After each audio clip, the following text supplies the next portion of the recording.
여러분 반갑습니다. 오늘은 예배와 구원신앙, 구원신앙과 예배라고 하는 주제를 다룹니다. 예배도 굉장히 중요하고 또 예배 안에 구원신학이라고 하는 것이 얼마나 소중했고 또 우리 시대가 많이 놓치고 있는지도 또 우리 스스로가 또 놓치고 있는지도 또 점검할 수 있는 시간이 되리라 생각을 합니다.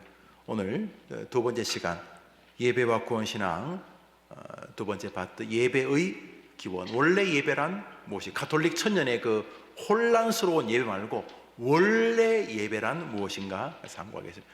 웨스트민스터 소요리 문답 1번입니다. 사람의 제일 되는 목적이 무엇인가? 읽습니다. 시작. 사람의 제일 되는 목적은 하나님을 영화롭게 하는 것과 영원토록 그를 즐거워하는 것이다. 예, 사람의 제일 되는 목적, 사람이 사는 이유가 많아요. 자식을 낳고 또 본인의 인간됨 자아를 성취하고 이 땅에서 보람있게 살고 행복을 누리고 이런 거 많지 않습니까? 그렇죠? 그렇게 많은데 가정을 이끌고 자녀들을 잘 키우고 이런 것도 다 인생의 목적이 될 수 있는데, 그런 모든 것들의 지향점, 하나님이 인간을 만드신 제 첫 번째 원인이 무엇인가? 그것은 하나님을 영화롭게 하기. 하나님 쪽에서는 하나님 당신을 존귀히 높이기 위하여 우리를 목사로 지으시고 성도로 지으시고 남자로 지으시고 여자로 지으셨다, 이런 의미입니다. 창조주 하나님께서 인간을 창조하신 목적은 하나님께 창조의 은혜에 감사를 드리며 그분을 찬송하는 것이었습니다. 예, 하나님을 영화롭게, 하나님을 노래하고 하나님을 찬양하고 하나님을 높이기 위함이다. 하나님을 찬송하기 위함이다. 하나님으로 경배하기 위함이다. 이것이 이제 하나님이 인간을 지으신 목적이라는 거예요. 세상 사람들이 인간의 목적을 다 다양하게 말하겠지만 성경은 그렇게 말한다는 거죠. 이사야서 읽습니다. 시작. 이 백성은 내가 나를 위하여 지었나니 나를 찬송하게 하려 함이니라. 여기죠. 하나님이 인간을 지은 이유가 하나님을 바로 찬송하기, 하나님을 높이기, 용비어 천가, 왕을 높인다는 거. 왕을 높이는 게 아니라 우리가 진짜 왕이신 하나님을 높이고 그분을 찬양하기 위해서 우리를 지으셨다, 이런 말입니다. 인간을 창조한 에덴에서부터 이미 예배는 시작되었던 것입니다. 단 아담과 하와에게는 하나님을 기쁘시게 하기 위해 특별한 행위가 필요치 않았습니다. 그들의 존재 자체가 하나님께 기쁨이 되었기 때문입니다. 그러니까 하나님이 에덴 동산에서 아담과 하와를 지은 이유가 무엇이겠습니까? 하나님이 에덴 동산에서 아담과 하와를 지은 이유가 무엇이겠습니까? 하나님을 경배하기 위해, 하나님을 영화롭게 하기 위해서, 하나님을 찬송하게 만든, 하나님을 높이는 존재로, 하나님을 경배하는 존재로 세우셨다는 거예요. 그게 예배입니다. 예배가 하나님을 경배하는 게 예배 아닙니까? 예배 시간에만 예배가 아니라 삶이 다 하나님을 경배한다는 점에서 예배 아니겠습니까? 그런데 아담과 하와에게 하나님이 이런 우리와 같은 예배를 원하셨는가? 아니, 왜냐하면 아담은 시종일관 하나님을 기쁘시게 했기 때문에 그게 예배였다는 거죠. 우리 창세기를 읽겠습니다. 시작. 하나님이 가라사대 우리의 형상을 따라 우리의 모양대로 우리가 사람을 만들고 그로 바다의 고기와 공중의 새와 육축과 온 땅과 땅에 기는 모든 것을 다스리게 하자 하시고, 하나님이 자기 형상 곧 하나님의 형상대로 사람을 창조하시되 남자와 여자를 창조하시고 하나님이 그들에게 복을 주시며 그들에게 이르시되 생육하고 원성하여 땅에 충만하라, 땅을 정복하라, 바다의 고기와 공중의 새와 땅에 움직이는 모든 생물을 다스리라 하시니라. 하나님이 가라사대 내가 온 지면에 씨 맺는 모든 채소와 씨 가진 열매 맺는 모든 나무를 너희에게 주노니 너희 식물이 되리라. 또 땅의 모든 짐승과 공중의 모든 새와 생명이 있어 땅에 기는 모든 것에게는 내가 모든 푸른 풀을 식물로 주노라 하시니 그대로 되니라. 하나님이 그 지으신 모든 것을 보시니 보시기에 심히 좋았더라. 저녁이 되며 아침이 되니 이는 여섯째 날이니라. 하나님께서 여섯째 날 사람을 만드셨습니다. 그리고 이제 내용 말죠. 사람을 이렇게 만들고 이렇게 사용하자 이렇게 쓰셨는데, 제일 마지막에 하나님이 지으신 모든 것, 바로 하나님의 사람을 말합니다.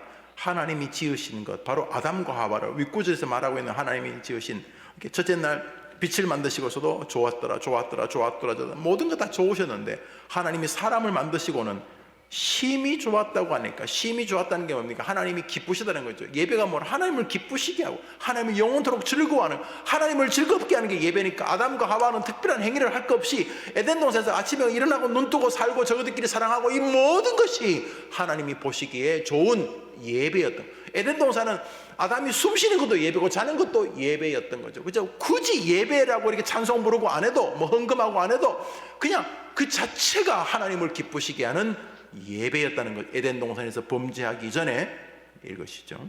하나님 보시기에 심히 좋은 존재로의 인간은 가장 완벽한 예배자의 모습이었습니다. 그렇죠. 에덴 동산에서의 그들이었습니다. 그러나 인간의 죄는 그 아름답고 온전하였던 예배를 망치고 말았습니다. 하나님을 경배의 대상이 아닌 의심과 불순종의 대상으로 대하고 말았기 때문입니다. 예배, 하나님을 기쁘시게 하고 하나님을 높이고 하나님이 보시기에 심히 좋은 상태로 예배자에서 이들은 한순간 나락으로 떨어지게 됩니다. 이유는 하나님을 기쁘시게 하지 않는 죄를 발생시켰기 때문입니다. 창세기 3장입니다. 시작. 뱀이 여자에게 이르되 너희가 결코 죽지 아니하리라. 너희가 그것을 먹는 날에는 너희 눈이 밝아져 하나님과 같이 되어 선악을 알 줄 하나님이 아심이니라. 여자가 그 나무를 본즉 먹음직도 하고 보암직도 하고 지혜롭게 할 만큼 탐스럽기도 한 나무인지라. 여자가 그 열매를 따먹고 자기와 함께 있는 남편에게도 주매 그도 먹은지라. 사단이 아담과 하와에게 달려들어서 하나님을 경배자가 아니라 동일한 너희도 하나님처럼 될 것이라고 하는 경배자의 자세가 아니라 나도 하나님의 영광을 취하자. 이제 교회가 그러면 망하는 것입니다. 교회에서 하나님처럼 인정받고 싶고 사람들이 다 자기를 주목하고 자기에게 박수 쳐주기를 바라며 이제 그때부터 병들기 시작하는 것입니다. 세상과 나는 간 곳 없고 구속한 주만 보이도다. 세상과 나는 뭐 그게 별로 안 중요하니까 하나님 높이시면 받으면 됩니다. 이런 신앙이 바로 에덴 동산에서 주님이 기뻐하던 신앙이었죠. 아담과 하와는 정말 하나님만을 높였는데 사단이 끼어들면서 야 너도 하나님처럼 될 수 있다. 그러니까 하나님을 경배하는 자리에 자기를 세우려고 했다는 거죠. 많은 교회 목사들이 왜 무너집니까?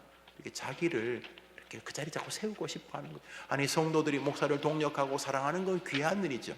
그렇지만 그가 하나님의 자리에 설 수 없는 거죠. 목사만 그렇지 않아요. 교회도 그래요. 오래 교회 다니시는 분들은 이렇게 자꾸 이렇게 교회에서 자기의 자리가 하나님을 높인다고 하지만 자꾸 사람들에게 존경, 존귀 대상이 되고 싶어요. 사람들이 귀하게 여기는 건 고마운 거예요. 사랑하는 건 고맙지만 그거 위험한 거예요. 아주 위험한 거예요. 그래서 늘 주의해야 돼요. 늘 제일 주의해야 되는 건 저거 목사죠. 담임 목사고. 그리고 우리 모두도 에덴에서의 아담의 그 후손들이기 때문에 그 DNA가 남아 있어요. DNA가 참 이게 죽을 때까지 우리의 싸움이에요. 죽을 때까지 선줄로 생각하는 자는 넘어질까 조심하라. 이게 우리 죽을 때까지 싸움. 왜? 우리의 죄의 DNA, 에덴의 DNA, 아담의 DNA가 남아있어. 너도 하나님처럼 이렇게 우리에게는 그런 것들이 남아 늘 주의해야 됩니다. 여튼간에 하나님을 경배하는 자리에서 죄는 경배를 흐트러뜨리는 자리로 전락하게 만들었던 것이죠. 이렇게 하나님을 전능자로 경배하는 예배가 무너지자 인간 고통이 시작되었습니다. 이처럼 인간 문제의 근원은 예배의 훼손에 있습니다. 그러나 이러한 인간의 타락에도 불구하고 하나님께서는 인간 안에 예배의 본유 형상을 남겨주셔서 여전히 인간이 하나님과 교통하는 존재로서 다른 피조물과 구별되게 하셨습니다. 본유 형상이라는 건 신앙적인 용어인데 인간이 타락했어요. 맞아요. 완전히 짐승처럼 타락했는데 그럼에도 불구하고 하나님께서 몇 가지 흔적을 남겨두셨어요. 이건 신학적으로 신조가 말하는 거. 그게 뭐예요? 하나님을 사모하는 마음, 하나님처럼 되고 싶은 마음. 이런 것은 다 짐승에게는 없는 영적인 하나님의 흔적이 남은 것들입니다. 여러분 짐승이 무슨 신을 경배합니까? 제사를 드립니까? 아무리 침팬지가 탁월해도 그러지 않죠. 인간에게만 이 무형적인 눈에 보이지 않는 형이상학적인 영원, 존귀, 영광, 거룩, 내세 이런 것을 생각할 수 있는 마음, 이게 인간에게는 없어요. 이것은 하나님이 에덴에 주신 거예요. 그래서 우리 애가 타락했지만 흔적이 남아있죠. 그 흔적이 타락하지 않았다는 거 아니에요. 우리 형상 타락했어요. 정신도 타락하고 이성도 타락하고 다 타락했지만 그렇지만 타락했음에도 불구하고 잿더미가 남아있는데 그 죄가 본유 형상이에요. 다 타버렸는데 잿더미. 근데 그 잿더미도 금이에요. 금. 짐승에게는 없는. 그래서 인간에게는 불신자들도 초월자, 전능자, 조물주, 창조주 찾고 싶은 마음이 있어요. 하나님이란 말이 교회를 한 번도 안 다닌 사람에게도 나와요. 왜냐하면 절대자에 대한 의존적 흔적이 인간에게 남아있기 때문이에요. 그것은 마치 벽에 못을 박았다가 뺐어요. 못 없어요. 못 없는데 박은 흔적이 남아있는 것과 같은 거예요. 그래서 인간 안에는 죄의 본유 형상도 남아있고 의의 보유 형상도 남아있어요. 그래서 이 남아있는 것도 엄청나기 때문에 만물의 영장이라고 부르는 거예요. 인간에게는 그 영적인 흔적이 남아있어요. 죄의 흔적, 의의 흔적이 남아있는 거죠. 그게 이제 본유 형상이 중에 하나가 신경배 의존적 자세가 아직도 인간에게는 남아있는 부분 중에 하나다. 이게 본유 형상이. 이런 게 남아있다고 구원받는 거 아니에요. 남아있다는 거예요, 인간에. 그래서 이 영역이 세상의 모든 피조물과 인간을 구별하는 요소인 거죠. 읽으시죠. 이는 인간이 에덴에서 타락하였음에도 불구하고 인간의 영혼 안에는 자신과 하나님과의 관계가 예배로 이어진다는 진리를 갈망하는 지점을 두셨기 때문입니다. 그래서 모든 사람이 괴로우면요 예배를 찾아요. 그게 올바른 예배든 그릇된 예배든. 그래서 이단에 빠지는 거예요. 그 예배가 있기 때문에요. 자기 신에 대한 모든 게 그래요. 그래서 인간에게는요 예배에 대한 갈망 요소가 있어요. 교회를 안 다녀도요 너무 힘들면요 집 앞에 교회를 조용히 가봐요. 등록을 안 해도 집 앞에 절에 가봐요. 왜요? 신에 대한 갈망이 있어요. 그게 예배인 거죠. 이게 왜 있냐? 그 인간 안에는 하나님을 향한 경배의 흔적이 남아있기 때문에. 원래 지자리가 그거니. 원래 인간의 자리는 바로 이곳인 거예요. 예배하는 곳이기 때문에 그렇다는 거죠.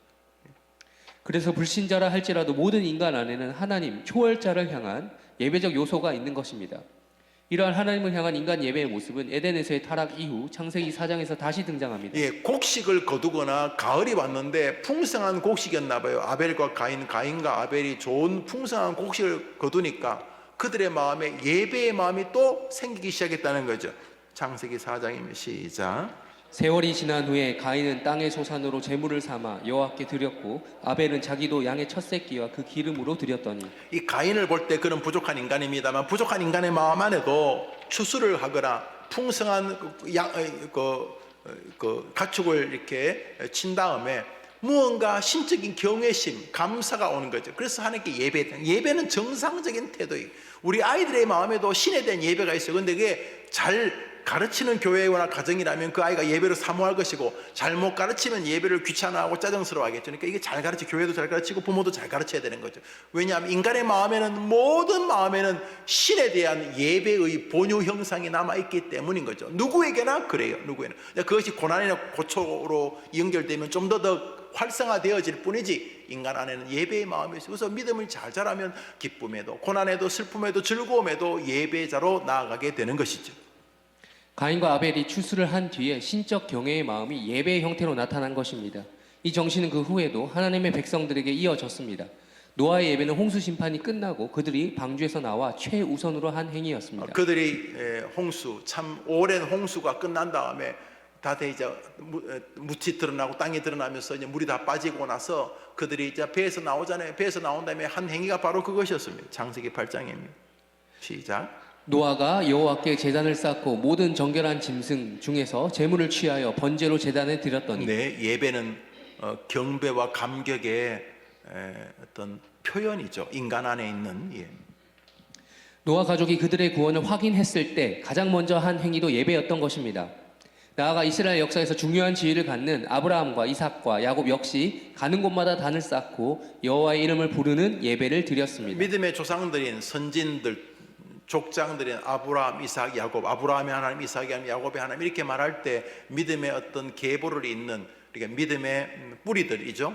그들 역시 예배자였다고 성경은 말하고 있는 것이죠. 창세기 12장입니다. 시작. 여호와께서 아브라함에게 나타나 이르시되 내가 이 땅을 내 자손에게 주리라 하신지라. 자기에게 나타나신 그곳에서 여호와께 제단을 쌓고 여호와의 이름을 부르더니 점점 남방으로 옮겨갔다. 여호와께 제사 예배를 드리는 것은 모든 믿음의 사람들에게 올바른 태도요, 성경에 기록할 만한 올바른 자세, 하나님이 기대하시는 모습이라는 거죠. 그러니까 예배를 제대로 드리지 않는 사람의 믿음이, 그리고 신앙이 하나님과의 관계가 좋아진다는 것은 불가능합니다. 무조건 불가능합니다. 그래서 예배, 안식일을 거룩히 지키라는 말의 종교개혁은 예배를 온전히 드리라는 것을 이해했습니다. 예배가 건강한 건 행복한 것입니다. 할 수만 있으면 주일 예배를 중심으로, 그리고 할 수만 있으면 수요일날 금요일 이렇게 새벽 예배, 하여튼 예배가 있는 곳에서 함께 자신의 모습을 하나님 앞에 보이는 것은 행복한 것이죠. 정말 귀한 일입니다. 믿음의 조상으로 불리는 아브라함과 그 후손들은 이미 창세기에서부터 하나님께 예배를 드렸습니다. 결국 예배가 하나님을 기쁘시게 하는 경외의 장이라는 측면에서 아담과 하와는 그들의 존재로부터 이미 예배자였습니다. 하나님이 그들을 보고 심히 기뻐하셨기 때문입니다. 아담과 하와의 타락 이후에도 성경이 가인과 아벨, 아브라함과 그의 후손들을 통한 예배드림을 기록하는 것을 볼 때 하나님은 예배를 기뻐하신다는 사실을 우리는 알게 됩니다. 예, 성경에 예배하는 일을 의미 있는 지점으로 남기고 있습니다. 예배하는 걸 기뻐하시는 것, 하나님을 경배하는 것을 기뻐하는 것. 그러므로 우리는 다른 것 못해도 예배자의 자세로 늘 서 있어야 합니다. 특별히 종교 지도자들, 목사들, 집사들, 장로들, 이렇게 교회에서 중직자들은 예배에 늘 기쁨이 있어요. 아니 예배 시간에 뭐 잠시 누워 계신다고, 뭐 아니면 딴 거 텔레비전을 보거나 뭐 영화를 본다고 무슨 그런 거룩한 일이 벌어지겠습니까? 예배를 드린다고, 예배를 드리는 시간에 다른 일 한다고 무슨 인간의 그런 행복이 있겠습니까? 여러분, 다른 시간, 그 한 시간에 예배를 드리는 것과 이제 한번 결정을 해봅시다. 어느 것이 더 가치로운 것인가? 어디다 투자하는 것이 인간적으로 지혜로운 것인가? 누구에게? 예배입니다. 예배. 왜냐하면 하나님이 성경에 기록할 만큼 좋아하시는 것이기 때문입니다. 그러므로 예배를 드리는 것이 다른 일을 하는 것보다 훨씬 더 효율적입니다. 훨씬 더 실리적입니다. 훨씬 더 과학적입니다. 훨씬 더 인생을 탁월하게 사는 길입니다. 그래서 뭐 예배를 오는 길, 예배 드리고 예배를 드리고 집으로 돌아오는 모든 과정이 다 하나님을 상대하는 일이기 때문에 저는 우리 성도들에게 인생을 예배에 투자하기를 바라는 것이, 그게 가장 빠른 방법. 왜요? 결정권자가 하나님이시니까, 저분이 도와주시면 되는 것이니까. 그래서 하나님이 예배자를 성경에서 중요하게 기록한다는 것은 우리의 마음을 감동시키기에 부족함이 없는 하나님의 사랑입니다. 하나님의 사랑, 마음의 한 자락을 펼쳐 보이시는 거죠. 하나님의 마음. 학교에서 교수님이 칠판에서 쭉 쓴 다음에 어떤 데다 노랑 분필로 동그라미를 치면서 이거 기억해요, 곧 문제로 만나요, 이렇게 딱 체크해 줬어요. 그러니까 자다가도 그 문제는 기억해야 돼. 이번 중간고사 나오니, 지금 이제 중간고사 시즌인데 그거 나온다고. 그러니까 그렇게 하나님이 당신의 마음의 한 자락을 딱 이렇게, 우리가 하나님 잘 모르는데 계시가 뭐냐면 우리가 뭐 하나님 파헤쳐 아는 게 아니라 하나님이 이렇게 자기를 슬쩍 열어 보여주시는, 안에 뭐가 있는지 하나님이 자기를 슬쩍 열어 보여주시는 게 계시라는 것은, 하나님이 우리에게 뭔가를 보여주시는 게 계시인데, 가령 이렇게 밥상에 보자기가 덮여져서 뭐가 있는지 모르는데 하나님이 보자기를 살짝 들어주시면 그 안에 뭐 고등어, 조기 뭐 이렇게 뭐가 있는 것처럼, 뭐가 김치 뭐가 있는 게 아는 것처럼 하나님께서 보자기를 잠시 들어 보여주시는 게 계시. 우리가 뭘 찾았는데 이상한 계시 뭐 받았다 이런 게 아니라 하나님이 주로 이제 말씀을 통해서 그것을 보여주시죠. 하나님이, 그래서 우리가 성경을 계시의 말씀이라 혹은 계시라고 부르는 게 바로 그 이유인데, 하나님께서는 당신의 마음의 한 자락을 지금 보여주신 거예요. 뭐예요? 나는 예배자가 좋다는 거예요. 예배자. 나는 예배 드리는 자가 좋다, 이런 말인 거죠. 예, 계속 읽습니다. 결국 예배가 하나님을 경외하는 마음과 육체의 행위라는 측면에서 그 기원은 이미 창세기의 창조 사역에서부터 나타납니다. 그리고 영원히 지속될 것입니다. 천국에서도 하나님을 경배하게 되기 때문입니다. 예, 예배는 마음과 육체가 함께, 예배 드리면 몸도 와야 되고 마음도 와야 되고 헌금도 와야 되고, 이 예배에는 지정의가 다 동참하는 거죠. 그죠? 그것이 언제까지? 천국에서도 예배가 있습니다. 읽어보시죠. 시작. 모든 천사가 보좌와 장로들과 내 생물의 주위에 서 있다가 보좌 앞에 엎드려 얼굴을 대고 하나님께 경배하여 이르되 아멘, 찬송과 영광과 지혜와 감사와 존귀와 전능과 힘이 우리 하나님께 세세토록 있을지어다 아멘 하더라. 예, 하늘에서도 물론 이런 예배는 아니겠죠. 그때 예배는 우리의 말 그대로 우리의 지정의가 완벽하게 돼 폭발했어. 피곤도 짜증도 괴로움도 없이 말 그대로 그냥 황홀리 경에 영원히 감격스러운 예배가 존재하겠죠. 천국은 뭐 우리가 뭔지는 모르지만 천국에서도 예배의 영광이 존재한다는 거예요. 그만큼 예배는 귀한 거죠. 하나님 예배를 그만큼 사랑하시는 거죠. 예. 그러므로 구원의 확신을 가진 사람에게 나타나야 될 가장 올바른 회복은 예배의 회복입니다. 물론 교회 당국도 노력을 해야 되죠. 예배의 영광스러움, 예배의 기대, 예배의 감격, 예배의 감사가 존재하도록 노력해야 되겠지만 중요한 것은 성도들의 마음의 태도입니다. 그 어떤 상황에서도 예배는 존귀하다는 믿음이 소중한 것이죠.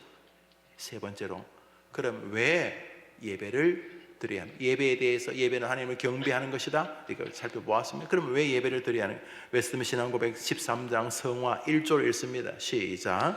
효과적으로 부르심을 받고 중생하여 새 마음과 새 영을 창조함 받은 자들은 그리스도의 말씀과 그들 안에 내주하시는 성령으로 말미암아 활기를 되찾아 강건하게 되어 참된 성도의 생활을 하게 된다. 여기 보면 구원받은 사람, 구원의 확신을 받은 사람, 다시 말해 새 마음과 새 영을 창조받은 사람에게 그리스도께서는 말씀과 그들 안에 내주하시는 성령으로 말미암아 이 통로를 통해 말씀과 그들 안에 내주하시는 성령의 역사라는 방법을 통해 성도에게 영육의 활기를 찾아 강건하게 되고 성도의 생활을 영위하게 한다라고 말할 때, 여기 말씀과 그들 안에 내주하시는 성령으로 말미암아 성도들을 활력 있게 만드는 방법이 바로 예배라는 것입니다. 이렇게 보시죠.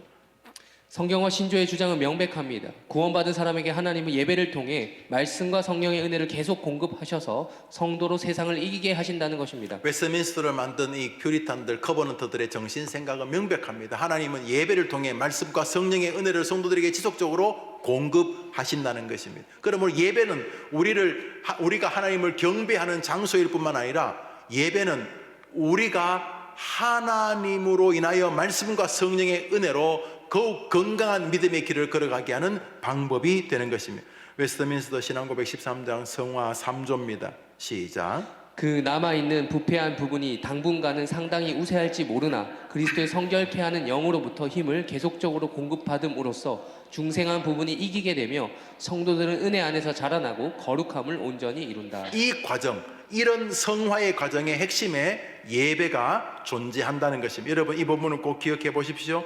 우리가 예배를, 구원을, 확신을 가졌지만 여전히 우리 안에 부패성이 존재합니다. 그러므로 이 부패성은 계속적으로 하나님 주시는 말씀과 성령의 은혜를 공급받아 중생한 부분이 악을 이기게 만들고 성도를 자라게 하고 온전하고 거룩한 믿음의 길로 나아가게 만드는데 그게 바로 예배다, 이런 말입니다. 이처럼 구원 백성에게 말씀과 은혜가 계속 공급되는 곳이 바로 예배입니다. 성도는 그 중에서도 주의를 중심으로 하는 예배를 삶의 가장 큰 우선순위의 의무로 알고 지켜야 하는 것입니다. 웨스트민스터 신앙고백 제21장 예배와 안식이 8조입니다. 시작. 그러므로 안식일은 주님께 거룩하게 지켜야 한다. 모든 시간을 바쳐서 공적으로 개인적으로 하나님께 예배하는 일과 자비를 베푸는 일을 해야 한다. 안식일을 거룩하게 지키는 여러 일 중에 우선적이가 바로 하나님께 예배하는 것이라고 우리 신조가 말하고 있습니다. 그러므로 예배는 우리 구원 백성들이 하나님을 인정하는 가장 분명한 신앙 고백의 현장인 것입니다. 예배를 함부로 대할 권리가 그리스도인에게는 없는 것입니다. 대소요리 문답의 주장도 동일합니다. 대요리 문답 117번 제가 읽습니다. 안식일 혹은 주일을 어떻게 거룩히 지킬 수 있는가? 시작. 시간을 전적으로 공사간 예배하는 일에 드리는 것을 기쁨으로 삼을 것이다. 그 목적을 위하여 우리 마음을 준비할 것이며 세상 일을 미리 부지런히 조절하고 적절히 처리하여 주일의 의무에 합당하게 행할 수 있어야 한다. 네, 우리는 이렇게 안식일을 의미를 가지고 기억하고 거룩히 지키려고 하는 노력이 반드시 수반되는 신앙의 길을 걸어야 된다. 예배 우선주의의 신앙과 삶과 마음과 태도를 견지하는 것이 바로 올바르게 구원 백성들이 가진 예배의 자세다. 여러분, 이것은 어떻게 되든 꼭 여러분이 상고하고 여러분의 말로 고백하셔야 됩니다. 이처럼 구원받은 자에게 하나님은 거룩한 성도의 길을 요청하시는데 그 대표적인 행위가 바로 예배인 것입니다. 그렇죠. 구원받기 위해서 예배한다기보다는 예배는 구원받은 백성들의 고백이기를 주님이 원하시는 거죠. 물론 예배 안에는 불신자들을 초청해서 구원의 진리를 선포하고 자신의 구원을 다시금 점검하게 하는 요소가 분명히 있습니다만, 올바른 예배는 구원자의 바른 하나님 향한 경배의 태도이라는 것이죠. 그러므로 예배 안에 이 요소가 날마다 있어야 되고, 그래서 예배는 처음 예수를 믿는 사람만큼이나 예수 그리스도를 구주로 믿는 사람들이 날마다 고백해야 될 신앙의 영역이 되는 것입니다. 자, 이제 우리가 구원의 신앙과 예배가 늘 연결선에 있다는 것을 이렇게 상고하게 됩니다. 그래서 내가 구원받은 백성으로서 바른 예배자였는지도 점검하게 되고, 또 내 자녀들과 내 후손들이 예배를 통해 구원의 확신을 날마다 점검받기를 원하는 마음도 생기고 있을 줄 압니다. 이제까지는 원론에 관한 총론적 의미라고 말씀드릴 수 있습니다. 자, 그러면 바른 예배로의 변화, 시적인 변화는 어떤 것인가? 우리 네 번째 주제입니다. 온전한 예배 형태는 구약에서는 제사의 모습으로 나타납니다. 레위기 읽어봅시다. 시작. 여호와께서 회막에서 모세를 부르시고 그에게 말씀하여 이르시되 이스라엘 자손에게 말하여 이르라 너희 중에 누구든지 여호와께 예물을 드리려거든 가축 중에서 소나 양으로 예물을 드릴지니라. 네. 구약의 제사는 하나님과 제사하는 사람, 제사장 그리고 제물이 있는 예배였습니다. 보시면 지금 하나님께서 말씀해 하나님 나에게 제사해라 하나님이 계시다. 그럼 제사하는 사람, 죄진 사람 있죠? 아니면 우리들 예배하는 사람. 세 번째로 그 예배를 하나님께 인도하는 제사장, 중간에 매개체가 존재합니다. 네 번째로 하나님께 우리의 죄와 우리의 고백과 우리의 하나님에 대한 경배의 마음이 담긴 제물이 필요합니다. 그러니까 예배에는 반드시 하나님, 제사하는 우리, 예배를 인도하는 제사장, 그리고 네 번째 제물이 있어야 됩니다. 그중 특이한 것은 구약의 제사는 하나님께 드리는 피의 제사였다는 점입니다. 레위기 4장 읽어봅시다. 시작. 기름 부음을 받은 제사장은 그 숫송아지의 피를 가지고 회막에 들어가서 그 제사장이 손가락으로 그 피를 찍어 여호와 앞 휘장 앞에 7번 뿌릴 것이며. 예, 생활이 어려운 사람들에게는 다른 것으로 대처는 했지만 중심은 피였습니다. 이것이죠. 피가 가지는 준엄함과 죄의 처참함이 제사 안에 흐르고 있었기에 히브리서는 그 제사의 의미를 피에 둡니다. 예, 그냥 하나의 그냥 의미 없는 재료가 아니라 죽음을 전제하고 있는 피가 제사 전반에 시각적으로 또 피냄새의 비릿함 이런 것들이 제사 안에 흐르기 때문에 그 제사에는 두려움 또 죄의 처참함, 내 죄 때문에 저게 죽는구나 이런 좀 무거움 또 죄에 대한 무서움 이런 것들이 구약의 제사에 흐르고 있습니다. 그래서 이 제사에 흐르고 있는 피를 히브리서는 제사의 중심이라고 설명합니다. 히브리서 9장입니다. 시작. 율법을 따라 거의 모든 물건이 피로써 정결하게 되나니 피 흘림이 없은즉 사함이 없느니라. 예. 구약의 제사는 이처럼 타락하여 근본적으로 창조주와 단절된 인간이 제물로 연합하는 행위요 두려운 마음과 죄사함의 기대 속에서 드려지는 거룩을 향한 갈망이었습니다. 줄을 쳐놓고 그 부분을 꼭 읽어보시죠. 인간과 하나님의 단절된 것을 제물로 연결하는 구조가 구약의 제사였다는 것이죠. 그런데 신약의 예배는 하나님께 드린다는 측면은 동일하지만 그 색채가 달라졌습니다. 히브리서 7장입니다. 시작. 그는 저 대제사장들이 먼저 자기 죄를 위하고 다음에 백성의 죄를 위하여 날마다 제사 드리는 것과 같이 할 필요가 없으니 이는 그가 단번에 자기를 드려 이루셨습니다. 이 글은 바로 예수 그리스도를 말합니다. 여기서 이제 중요한 점이 이제 마틴 루터의 구원의 확신이 우리의 제사, 우리의 예배를 변화시키는 변곡점인 것을 증명하는 거죠. 마틴 루터가 구원의 확신을 발견한 것이 뭡니까? 예수 그리스도죠. 예수 그리스도. 자, 히브리서 주장이 뭐냐면 예수님은 대제사장, 이제까지 제사했던 사람들이 자기도 죄이니까 먼저 하나님께 제사할 때 다른 사람의 죄를 위해 제사할 때 먼저 자기도 죄이니까 두려워 떨면서 죄를 그리고 제사 드리러 온 그 사람 그러니까 구약의 제사는 네 가지가 필요했죠. 제사를 받으시는 하나님 그리고 제사를 드리는 인간 그 제사를 중개하는 제사장 그리고 제물 이 네 가지가 필요했죠. 그런데 신약에 변화가 있었어요. 무슨 변화? 예수 그리스도가 이 땅에 오셨는데 자기가 대제사장이 되었었다. 자기 죄를 위하여 죽고 이런 게 아니라 백성의 죄를 위하여 날마다 드리던 그들의 제사장도 부족하고 인간도 부족하고 제물도 부족했는데 이 대제사장인 예수가 하나님께 대제사장인 예수가 자기가 완전한 제물이 되어서 사람들의 죄를 완전하게 해결했다는 류의 방식으로 변화되는 거예요. 그러니까 구약의 제사와 동일한데 하나님께 예배를 구약에도 하나님께 제사를 드리고 신약도 하나님께 제사 드리고 구약에도 제사장이 있고 신약에도 대제사장 예수가 계시고 똑같죠. 세 번째로 구약에도 죄를 지은 인간이 있고 신약에도 예수 그리스도께서 죄를 용서하려는 인간이 있고, 그렇죠? 네 번째로 제물이 있는데 구약에는 네 번째 제물이 바로 네 번째가 양소 이런 피 흘림인데, 신약에는 네 번째 제물의 이름이 피 흘리는 예수 그리스도란 그리스도. 이 예수 그리스도가 십자가에서 나를 위하여 속죄의 제사를 드렸다는 믿음이 종교개혁. 예수께서 대제사장이 되어 나를 구원하는 제물이 되셨다는 이 믿음이 종교개혁이. 그러니까 구약과 신약의 제사가 똑같은데, 하나님께 제사를 드리는 것도 똑같고 대제사장이 있다는 것도 똑같은데, 구약은 인간 제사장, 신약은 완전한 대제사장 예수 그리스도. 그 다음에 죄를 지은 인간이 있다는 말은, 그것은 구약이나 신약 똑같은데, 이 인간을 속죄하기 위한 제물이 구약에는 양소 이런 거였는데, 신약에는 예수 그리스도가 나의 제물이다 라고 하는 것이 종교개혁의 시발점이고 전부였다는 거죠. 이것이죠. 그리스도께서 그리스도께서 제물이며 동시에 대제사장이 되셔서 우리의 모든 제물 예배를 바꾸어 놓았다는 것입니다. 주님이 사마리아 여인에게 말씀하셨습니다. 이게 마틴 루터의 종교개혁이라는 거죠. 예수 그리스도가 완전한 제물이 되셨다. 양이나 염소나 뭐 착하게 살고 의롭게 살고 이런 게 문제가 안 되고 이런 가지 길이 없기 때문에 예수님이 나의 속죄의 제물이 되셨다. 구약의 제사가 속죄의 제물이 대신 죽는 것으로 용서받잖아요. 죄를 지은 사람이 죽는 게 아니고 속죄의 제물이 대신 대속의 제물이 되어 그 제물의 죽음을 보고 피 흘림을 보고 하나님이 죄를 용서해 주잖아요. 구약이. 신약도 마찬가지인데, 신약은 예수의 제물 되는 것을 보고 하나님이 인간의 죄를 용서하시는 구조라는 거 똑같죠. 똑같은데 대제사장인 예수 그리스도와 대제사장의 제물이신 예수 그리스도를 루터가 발견한 것이 종교개혁이라는, 예배는 바로 그 정신이 흐르고 있어야 한다는 거죠.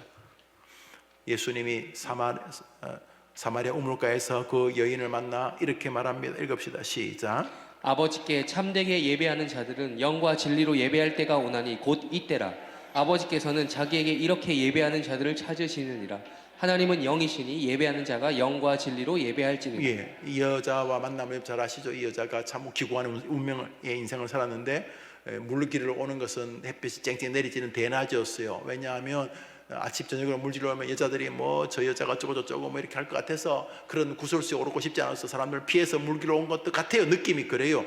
근데 이 여자가 물길로 오는 게 너무 힘들지 않았겠어요? 우리는 뭐 수도 틀면 물이 나오지만 그때 물길로 저 멀리 걸어갖고 항아리에 물리고 오고 얼마나 힘들었겠어요.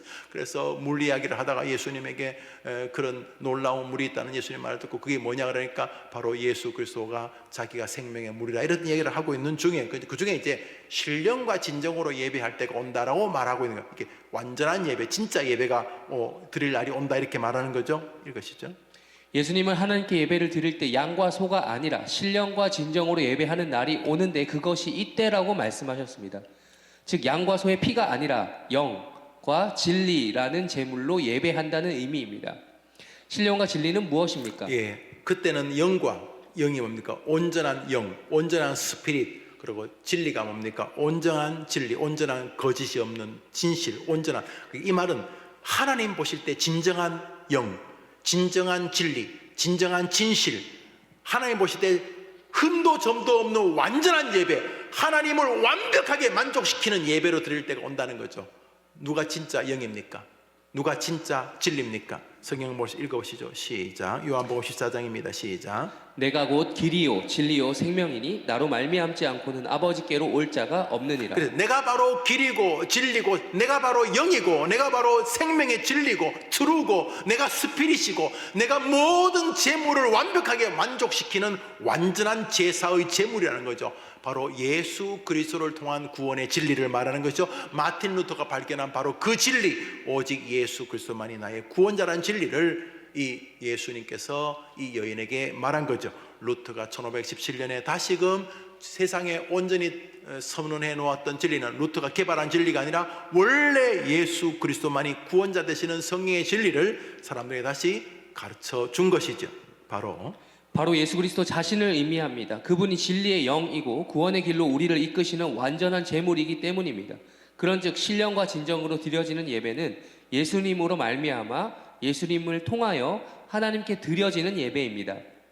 이는 예수의 대속적 죽으심, 부활, 승천, 재림을 통한 죄 사함과 영생 그리고 영원한 천국을 믿고 바라고 사랑하며 그 말씀에 감사와 경배로 응답하는 행위입니다. 예, 그러니까 올바른 진리는 예수 그리스도의 구원자 되심을 중심으로 모든 것을 재편한 신학 체계라는 거죠. 이것이죠.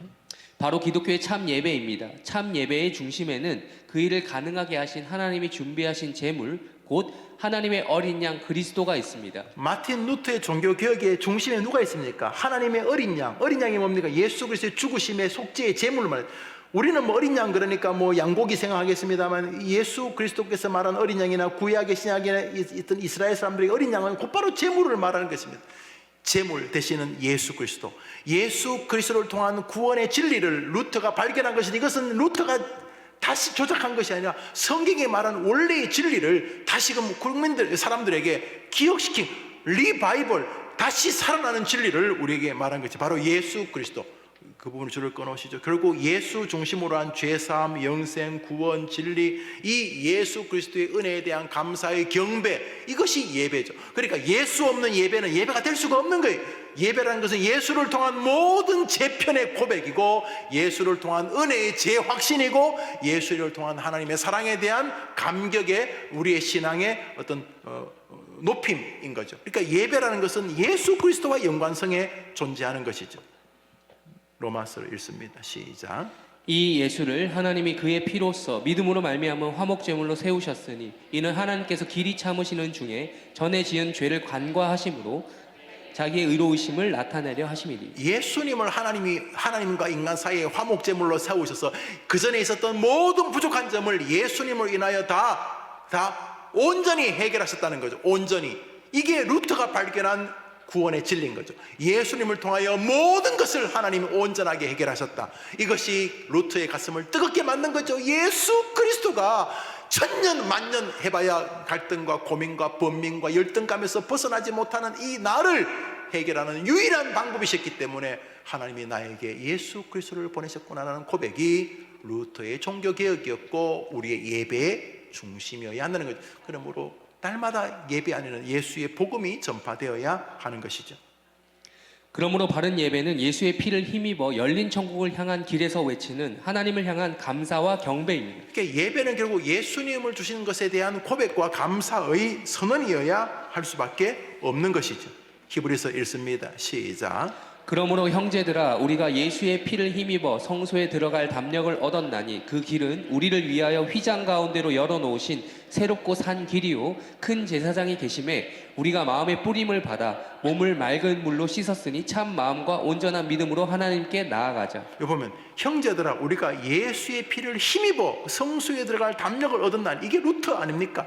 예수의 피를 힘입어. 지금까지는 내가 착하게 살았냐 착하게 못 살았느냐, 뭐 내가 구원받을 자격이 있느냐 없느냐, 뭐 성경을 많이 읽었느냐 안 읽었느냐, 뭐 날마다 이런 것을 가지고 자신의 구원을 점검하다가 루터가 예수님을 발견한 다음에는 예수의 피를 힘입기 시작해요. 나는 모르겠고 나는 부족하고 나는 죄인 덩어리지만 예수님이 나를 위해 죽으셨다는 예수의 피를 힘입어 담대히 구원의 세계로 하나님께로 성소로 나아가게 되었다는 거죠. 그러므로 히브리서 기자가 뭐라고 말합니까? 우리도 이 믿음과 이 확신을 가지고 물로 씻은 게 아니라 예수의 피로 내 죄를 씻었으니 그 진리를 확신이 믿는 믿음으로 담대히 하나님께로 나아가자, 이렇게 말할 수 있었던 것이죠. 루터가 발견한 게 뭡니까? 바로 히브리서 10장입니다. 예수의 피를 힘입어 담대히 하나님께로 나아가자. 뭐 루터가 평생 죄를 안 지었겠습니까? 루터도 넘어지고 엎어지고 그랬겠죠. 그렇지 않습니까? 그러나 그때마다 그는 예수의 피만이 길이었구나, 내가 나를 보니까 진짜 한심스럽고 아직도 나는 이 정도밖에 안 되는 거라, 예수여 감사합니다 하며 예수의 피를 힘입어 담대히 하나님께로 나가는 게 예배라는 거죠. 그 예배 안에 영적인 선순환이 존재하는, 죄책감, 돌아봄, 회개, 감격, 감사, 이런 것들이 믿음으로 이루어진다는 거죠. 이 담대함이 예배입니다. 기독교인의 예배는 바로 이 확신에 찬 믿음의 여정입니다.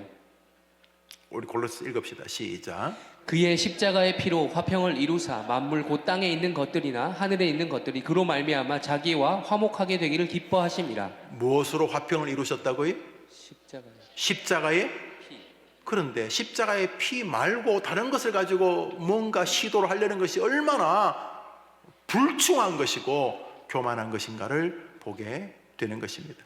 인간은 에덴 동산에서 하나님 명령에 불순종하여 하나님과의 교제가 단절되었습니다. 그러나 예수님의 구속의 은총으로 인해 다시 하나님을 아버지로 부르며 경배하게 되었습니다. 예. 그것이 예배입니다. 다시 하나님을 아버지로 부르며 경배하게 되었습니다. 이것이 예배입니다. 오늘 우리 여기까지 하도록 그렇게 하겠습니다. 제가 한번 기도하고 마무리하겠습니다. 자비로우신 하나님 아버지, 수요일마다 함께 그리스도의 복음을 상고하게 하시니 감사합니다. 언제나 그리스도의 보배로운 피는 우리의 가슴을 뜨겁게 하고 감격해 하게 하고 주님의 은혜를 사모하게 하고 이 땅의 숙제를 마치고 만나게 될 주님을 갈망하게 하는 줄 압니다. 오늘 이 저녁에 나와 말씀을 상고하는 모든 성도들에게 예배의 감격과 구원의 확신을 점검하는 은혜가 다시금 임하게 도와주시고, 우리 해림교회 모든 성도들과 특별히 주일 학생들, 저 북에서 와서 이 땅에 적응하고 있는 복음통일 수만모 가족들까지 예수 그리스도의 구원의 은혜가 자신의 삶을 붙들게 하여 주시옵소서. 기도하는 모든 제목에 은혜 주시기를 예수님의 이름으로 기도합니다. 아멘. 하늘에 계신 우리 아버지여, 이름이 거룩히 여김을 받으시오며 나라의 마옵시며 뜻이 하늘에서 이루는 것 같이 땅에서도 이루어지이다. 오늘날 우리에게 일용할 양식을 주옵시고 우리가 우리에게 죄 지은 자를 사해 준 것 같이 우리 죄를 사하여 주옵시고 우리를 시험에 들게 하지 마옵시고 다만 다만 악에서 구하옵소서. 대개 나라와 권세와 영광이 아버지께 영원히 있사옵나이다. 아멘. 우리 자유롭게 기도하시고 돌아가십니다.